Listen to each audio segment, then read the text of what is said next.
शिक्षा प्रणाली में सुधार करने के लिए हमें खुद शुरुआत करनी होगी। एक दूसरे पर जिम्मेदारी थोपना सही नहीं है। प्रदेश सरकार के मंत्रियों से निवेदन है कि वे विभागों का प्रेजेंटेशन कराएं। समस्या क्या है, उसका समाधान क्या होना चाहिए, इस पर मंथन करें और अपने विभागों के अधीन शिक्षण संस्थानों में समय से उसे लागू कराएं। कोई अधिकारी मना करे तो एक्शन लें।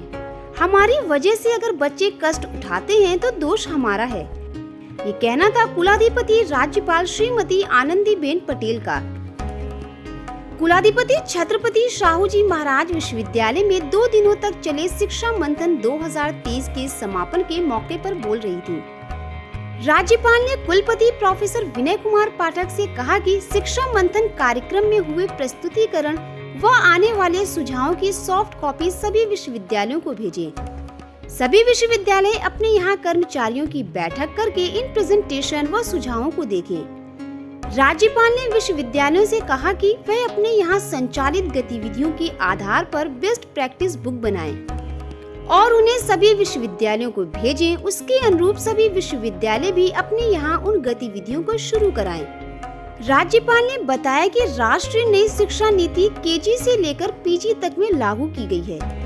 कुलाधिपति श्रीमती आनंदीबेन पटेल ने शिक्षा मंथन 2023 के सफल आयोजन के लिए कुलपति प्रोफेसर विनय कुमार पाठक और उनकी टीम की सराहना की। इससे पहले शैक्षिक कुंभ शिक्षा मंथन 2023 के दूसरे दिन की शुरुआत राज्यपाल के विशेष कार्य अधिकारी डॉक्टर पंकज इल्जानी ने की। उन्होंने अपने संबोधन में कहा कि राष्ट्रीय नई शिक्षा नीति को प्रदेश सरकार ने पूरे देश में सबसे पहले अपनाया और विश्वविद्यालयों में इसे लागू भी किया गया। लेकिन अभी भी विश्वविद्यालयों और महाविद्यालयों में नई शिक्षा नीति को लेकर तमाम तरह की समस्याएं हैं, जिन्हें दूर किए जाने की आवश्यकता है। डॉक्टर पंकज जानी ने नई शिक्षा नीति के क्रियान्वयन में आ रही समस्याओं पर बिंदुवार प्रकाश डाला। इसके बाद तकनीकी शिक्षा से संबंधित मुद्दों पर all India council for technical education नई दिल्ली के अध्यक्ष डॉक्टर टीजी सीताराम ने प्रकाश डाला। उन्होंने सरकार द्वारा प्रदान की जाने वाली मूल्यांकन प्रणाली और परख टूल पर जोर दिया। डॉक्टर सीताराम ने क्रेडिट ट्रांसफर तंत्र और डिजिटल साक्षरता की महत्वपूर्णता पर भी जोर दिया। इसके अलावा डॉक्टर सीताराम ने AICTE teaching and learning academy के बारे में जानकारी साझा की।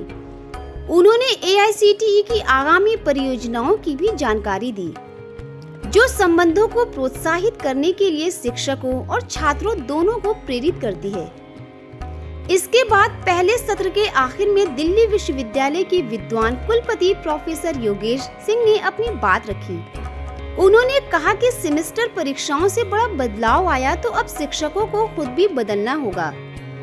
उन्होंने विश्वविद्यालयों के कुलपतियों से लीडरशिप विकसित करने की अपील करते हुए कहा कि कुलपतियों को वर्ष 2047 तक राष्ट्र को विकसित बनाने के लिए हर संभव कोशिश और उपक्रम करना चाहिए।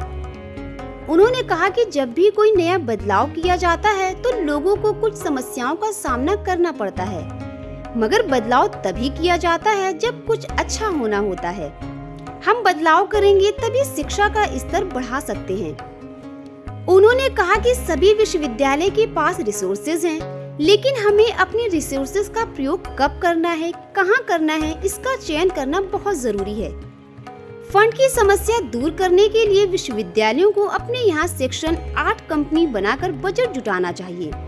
प्रोफेसर योगेश सिंह ने कहा कि यह तो सभी लोग चाहते हैं कि हमारा बच्चा खुश रहे, लेकिन जब घर में माँ बाप खुश नहीं, स्कूल में टीचर खुश नहीं, तो ऐसे में बच्चा किसी को खुश नहीं देखता तो वो कैसे खुश रहे। इसलिए पहले हमको खुश रहना पड़ेगा, फिर बच्चे खुश होंगे। बच्चे हमारे आचरण से ही तैयार होंगे। एक अन्य सत्र में भारतीय भाषाओं को लेकर विमर्श हुआ।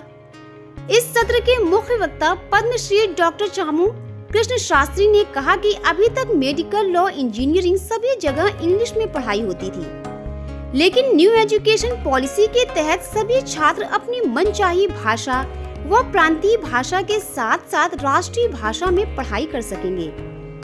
जिसके लिए हम अपनी शिक्षा व्यवस्था के पारिस्थितिकी तंत्र में बदलाव हो रहे हैं और शिक्षा के माध्यम में भी विकास के लिए प्रयास हो रहे हैं। इन परिवर्तनों में अंग्रेजी भाषा के अस्तित्व पर कोई भी प्रभाव नहीं पड़ने वाला है।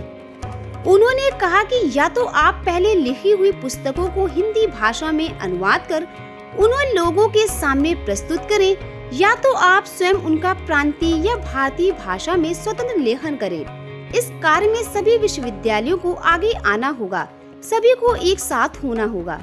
Role of AIU of foreign collaboration विषय पर एसोसिएशन ऑफ इंडियन यूनिवर्सिटीज की महासचिव प्रोफेसर पंकज मित्तल ने प्रकाश डाला। उन्होंने कहा कि विदेशों से कई तरह सहयोग समन्वय किया जा सकता है, लेकिन उसके लिए सही जानकारी का होना बहुत जरूरी है। उन्होंने अपने प्रस्तुतिकरण में विस्तार से फॉरेन कोलैबोरेशन विषय पर चर्चा की। 2 दिन चले शिक्षा मंथन 2023 में सभी सत्र शानदार रहे। शिक्षा जगत के नामचीन विद्वानों के साथ तकनीकी विशेषज्ञों ने अपनी बात रखी और शंकाओं के समाधान भी दिए। शिक्षा मंथन में भाग लेने आए देश विदेश के शिक्षाविदों और प्रदेश के सभी राज्य विश्वविद्यालयों के कुलपतियों ने कार्यक्रम की जमकर तारीफ की। सभी आमंत्रितों ने छत्रपति शाहू जी महाराज विश्वविद्यालय के कुलपति, उनके नेतृत्व और सफल आयोजन की सराहना की। कुलपति प्रोफेसर विनय कुमार पाठक के धन्यवाद ज्ञापन के साथ कार्यक्रम संपन्न हुआ। शिक्षा मंथन टीम के साथ bureau report CSJME news Kanpur.